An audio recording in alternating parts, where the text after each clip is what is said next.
Paano po ba nagkaroon ng Iglesia ni Cristo? Gaano kahalaga na maging kaanib ang tao sa tunay na Iglesia ni Cristo?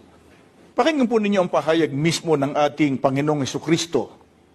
Dito po sa Mateo 16:18. At sinasabi ko naman sa iyo na ikaw ay Pedro, at sa ibabaw ng batong ito ay itatayo ko ang aking iglesia.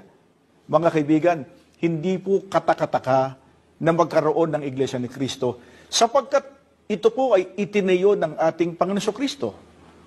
Ilan po ang iglesia na itinatag ng ating Panginoon Kristo?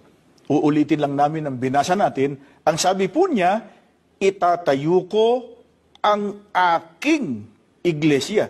Hindi po sinabing aking mga iglesia. Hindi sinabing lahat ng iglesyang nakatatag sa mundo ay ang Panginoon Kristo ang nagtayo.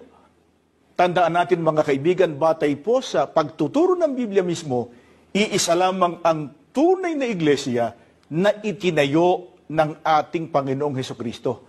Kaya paano ito tinawag ng mga apostol? Ano po pangalan ng iglesia na itinayo ng ating Panginoong Hesukristo?